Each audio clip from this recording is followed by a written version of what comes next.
New York barbecue is usually defined with charcoal and vinegar. Our small town eats and venture begins in Owego, New York, where a man named Richie turned a shack into a place that is part of the definition of New York barbecue.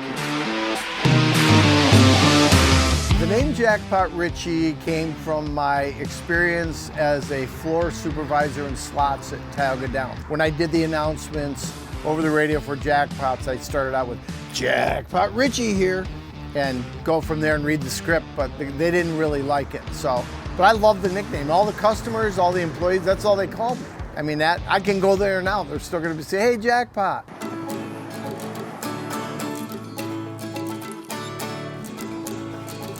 So we make our own pork rub. The one that makes this. So there's probably like 10 or 12 different seasonings. Our first year we did not do ribs. He would make them for us and they were good, but I think now though that we make them like this, they're so much better. And I'm not a rib person, but I just tell everybody I've been eating the wrong ribs my entire life because I love these ribs. So I rub these ones down and then I transfer them to the other pan so then I have more room to work.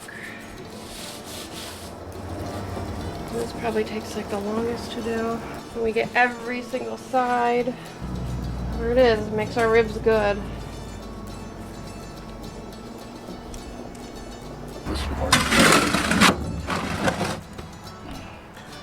You gotta have to clean this thing every morning? Charcoal, yeah, I do every morning. But for the grates, you do them right in the fire.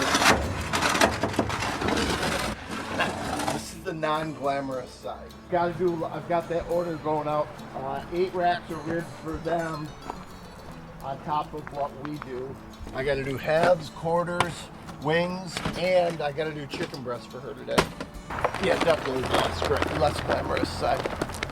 The best way I can describe our food was a customer one day, an Asian kid who goes to Cornell, stopped on his way, loved the food, and he goes, you have a unique menu. And I'm like, I would have to agree with that.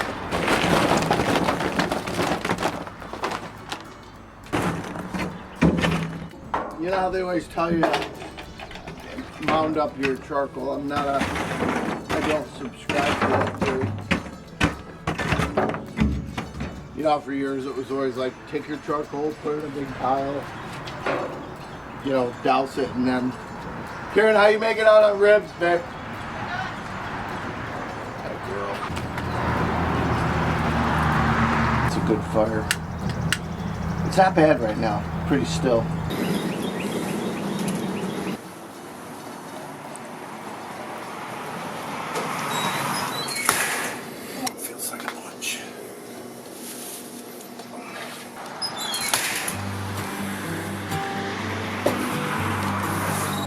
Nobody does it this way.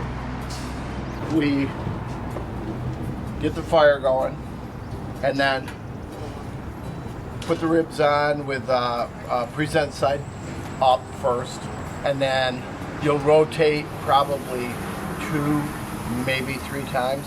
It's not a timing thing though. It's how they look, where they're at in the cooking process. You got to get them sealed on both sides. It really depends on the fire. You're always at the mercy of the fire. But once they reach that where they've got a nice grill mark, they're all sealed, a little blackened on the back side. Then we pull them real tight foil because you want to seal all the juice and everything because they'll cook in their own juices. And then it's 3 hours-ish. Just depends on the size of the ribs and everything. Once they're to that point, then we bring them in, open it up, and then you take a ladle and you spoon the juice in the pan over them to re-moisten them and keep them nice and moist. And then you put the sauce on.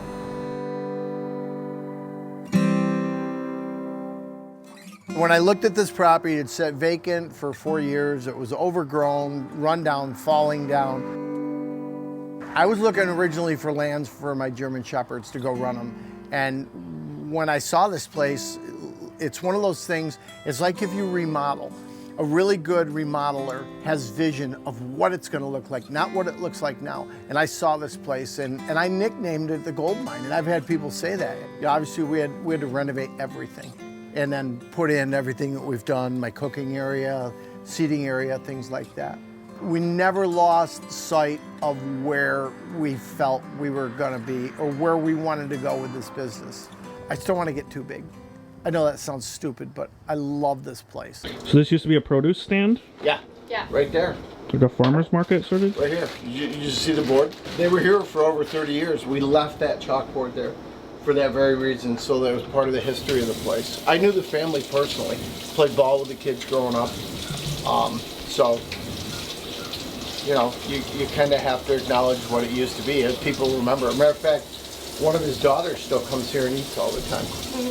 She used to have like We're so big now, I have to buy them in like the bigger sizes, but she would have a tray full of spices.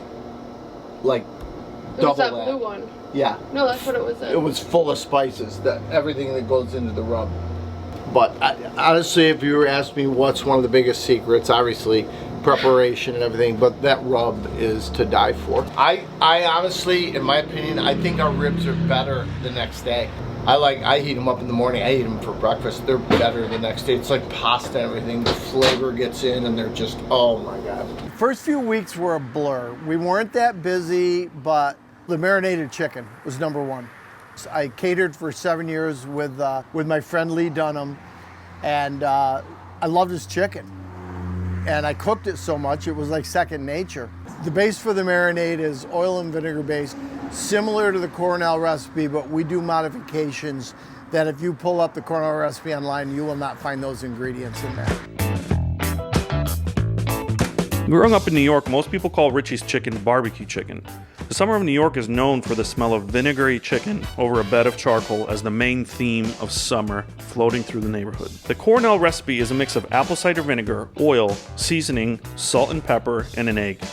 The egg has a protein in it that makes the oil and vinegar mix together and not separate, creating an oily, vinegary layer that crisps and flavors the skin of the chicken. Traditionally, Cornell chicken is served with salt potatoes that are floating in butter, a true nostalgia small-town food enjoyed all over New York at lakeside beaches and backyard barbecues. Ribbon fries. There was one vendor who came every year till there was no more Strawberry Festival, till COVID took over. This guy made ribbon fries, and I love them because I don't make anything that I don't like to eat, because I'm a foodie guy. So it's got to be something that I like. So this guy comes every year, does ribbon fries, but here's the kicker.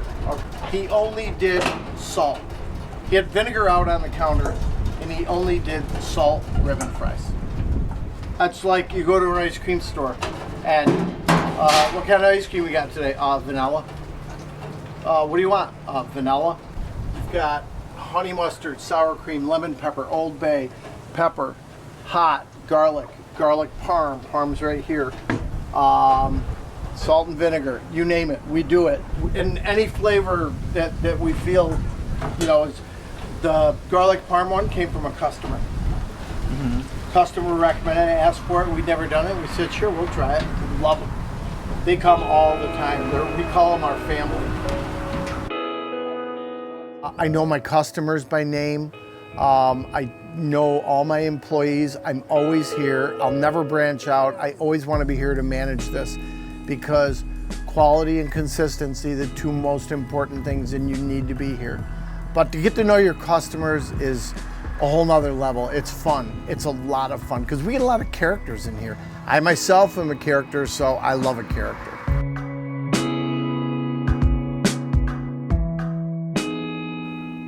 Throughout the day, the vibe I got from Richie is the vibe you find all over upstate New York. The blue-collar, hard-working, family-run small business that so often tends to vanish after being the center of a community. One event that the Owego community revolves around is the Strawberry Festival in the historic Owego Marketplace. The Strawberry Festival offers a weekend of small-town parades as well as food whose main character is the decadent red fruit we all know as the strawberry. One of Jackpot Richie's signature salads is equivalent to a spoonful of the Strawberry Festival. Every biteful of this salad comes full of marinated chicken mixed with cool sweet strawberries, nuts, and a bed of fresh greens, all covered in a secret poppy seed dressing. So all of our salads and wraps are always made to order. So a lot of it isn't like measured out, it's like a feel. The salad dressing we make ourselves and it's a secret recipe. That's what he just said. Yep. He's only made it once. He made it once when I was in the hospital. But other than that, I always make it.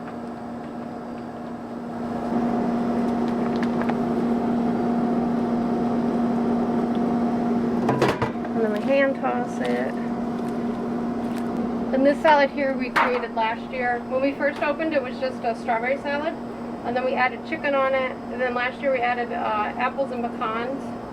So we're always adding more stuff to it. So this one gets chicken on it also.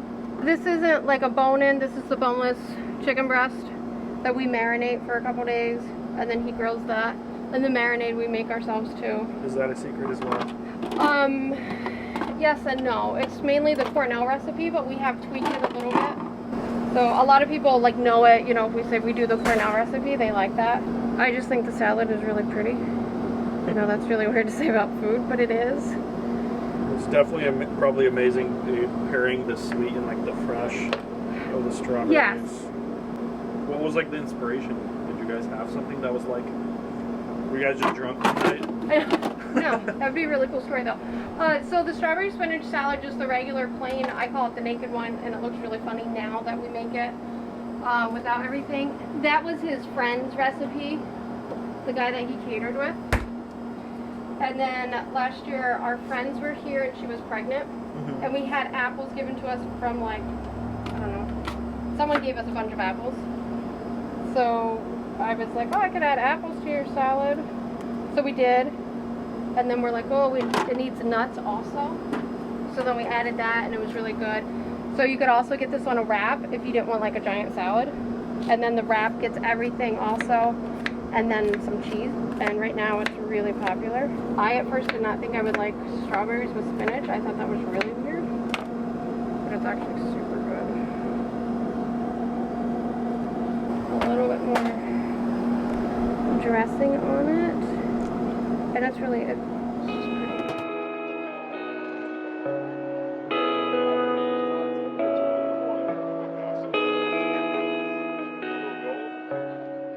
When people walk away from here and have had food, I want them to come back again, and I know they will, because I describe our food as almost addictive. And there's so much variety, and it's all unique and different. It's, you know, McDonald's, I don't do hamburgers. McDonald's can do hamburgers. I don't do Speedies. I'll leave Speedies to Lupo's and whoever else. I want unique. I want something I can't get anyplace else. And I like to eat. All right, guys, we're gonna order some chicken and a rib sampler. There's also a salad that Rich said is gonna be amazing. We're also gonna check out a chicken salad wrap that he said is made of amazing grilled chicken that you guys saw earlier. Let's get ordering and eat something good.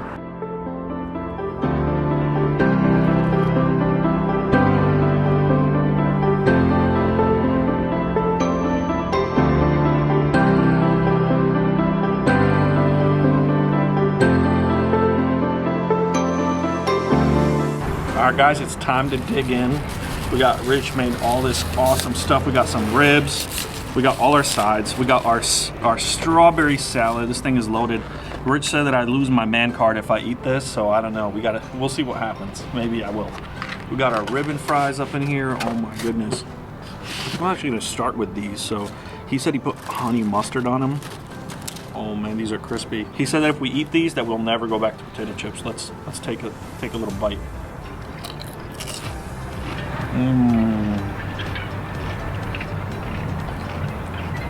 I can't believe these are just plain potatoes. I don't know how they make the honey mustard powder, but this stuff is amazing. It's like sweet and savory, and the potato is just perfect. I was thinking it's gonna be all soggy and oily, but ended up being fine. All right, we gotta try some of this other stuff. Everybody was raving. All the people that were here were talking about their buffalo sides over here, the buffalo mac and cheese and the coleslaw and the broccoli. Let's see what's going on. Looks really good. It's got these nice little pieces of pasta, little pieces of pepper in there too. Some great sauce too. Oh man, it smells good. Let's get a bite.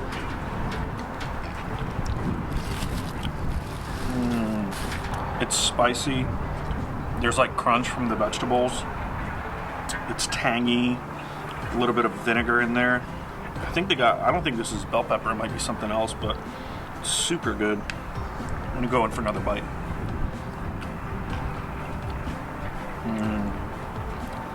Oh yeah. All right. We gotta taste this coleslaw next. This is supposed to be the famous coleslaw. I always say that you can judge a place by its coleslaw. So the way the coleslaw tastes is what's gonna tell you like whether it's a good diner or a restaurant. I think they put a little horseradish in it. It has this nice little bit of horseradish taste. It's super creamy. It's not super soggy. Like, you know how sometimes you'll get coleslaw and there's a puddle in the bottom when you're done? It doesn't taste like that at all. Let's try out these good old ribs. They said this is one of the most popular barbecue items. Look at those. They got a nice bark on them. Great sauce. He said you can cut with a plastic knife. And I'm telling you, he wasn't lying. Look at that. He just cut right through. Oh my goodness. There you go, got a piece.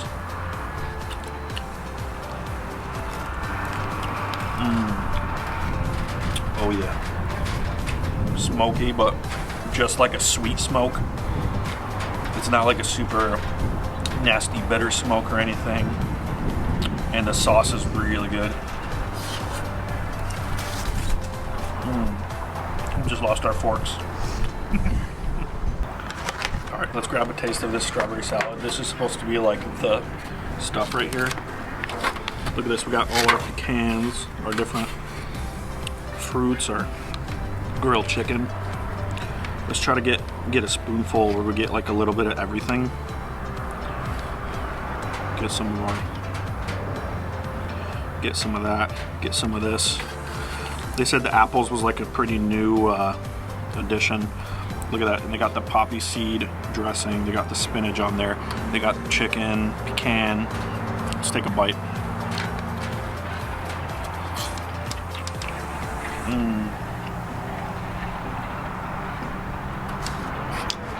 Wow, pairing all these flavors together, the chicken, the onion, the fresh of like the strawberries, it's amazing. I would definitely get this every time I came here. All right guys, lastly, we're gonna try this chicken leg out. And it's so hard a lot of times for a place to get the chicken leg right. Let's see how these guys do. A lot of times it comes out dry. Ooh, this one already feels moist though, look at that. Got some nice color from the smoke. Look at that, oh my goodness. All right, let's have a taste. It's like marinated. It has a good tangy flavor, like a good smoke, like a tangy smoke. And we're ready to eat this all. So I think we're gonna bring the whole family over here now. They're gonna destroy this. You guys are gonna get to watch us eat this. But hey guys, check out Jackpot Richie's Barbecue in Owego, New York. It's absolutely amazing. Totally would not know that this spot was here. I was driving by and we're like, we have to try to get a video here. I mean, it looks amazing. We tasted the food, phenomenal. So you guys come on out here and check it out.